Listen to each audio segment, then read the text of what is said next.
Out here with the birds this morning. This is a 40-foot gooseneck, and we are building the biggest honkin' tiny house I have ever seen.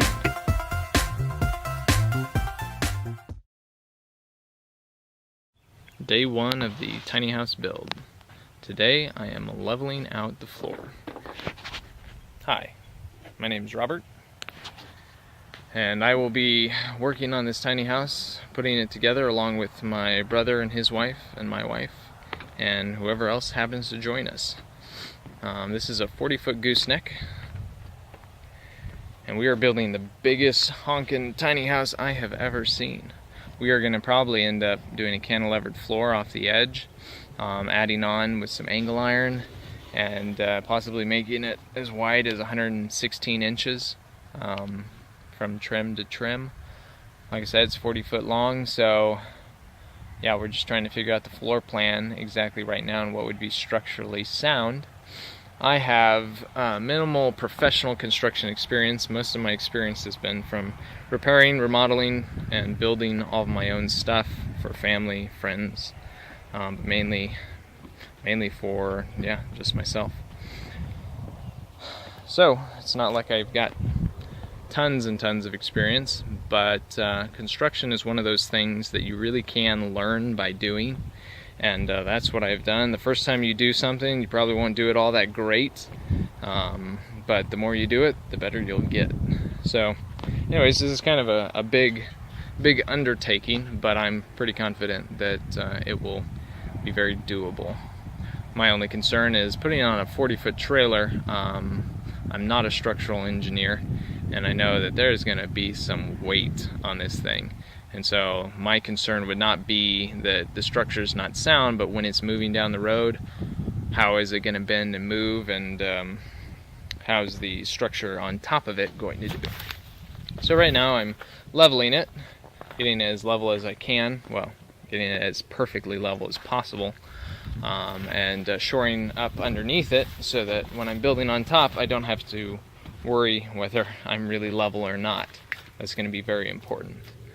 Pulled off the first boards on either side, trying to decide whether I want to pull off all the boards or leave them.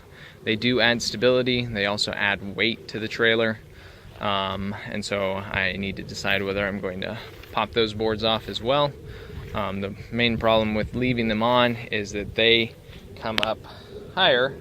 They come up higher than the edge of the metal, and I want to bolt into the metal, my joists. So I've kind of got to figure that out, whether I'm going to plane across the tops to make little grooves for my 2x4s to sit for the joists, or actually there'll be 2x6s going across. So anyways, this is the first day, just kind of getting everything in order. We're still trying to figure out the floor plan, and it should be pretty exciting. Out here with the trailer, and as you can see, I am painting it. I'm just going over it just with one coat. You can see this is what it looks like. So they painted the outside of the trailer, but they did not paint anything that you couldn't see. So you can see the black paint. Maybe you can see the black paint on that side, but then there is nothing on this side. So anyways, not making too big of a deal out of it. The stuff isn't all that corroded, and once the house is on top of it, it'll just have to contend with the moisture from underneath. But yeah, anyways, going to be priming and painting what I can reach and get to, and I've got my angle grinder to help me with some tough areas if I see a lot of rust. There are a couple places that were really rusted out for whatever reason. And especially joints and stuff, I'm going to try to do a good job of just covering them, priming them. So yeah, lots of fun. Right, so I ended up painting just the tops mainly, and getting to places I won't be able to get to once I put down the boards. But I just didn't want pressure treated wood being on top of these metal studs without there being some sort of paint protection between it, because the ACQ lumber, it just corrodes metal. So anyways, now they've got some some paint on top here, and I've got rusty metal primer on a lot of the joints I can get to, just spray painted on. It'll provide a little more protection than it had. Not too worried about it. Once there's a house on top, it won't have to deal with any more rain coming down on it. It'll just be the moisture from below.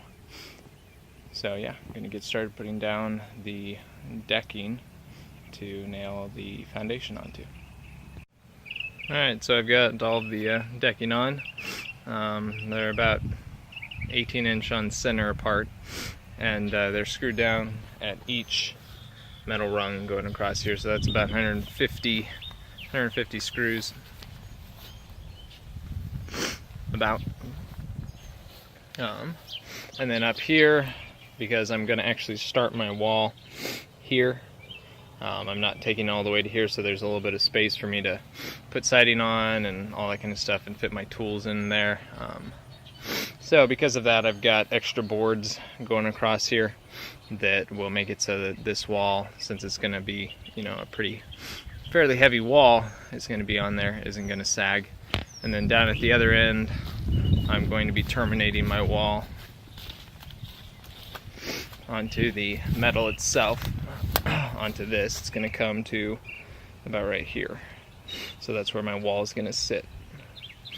So, as you can see, there's quite a big difference between the height of the end of the trailer and the rest of it. So basically I'm just going to cut my 2x4 to be whatever that distance is from there, and so my end 2x4 will be just cut to fit on there. So yeah, so it's going to be from there all the way to the end.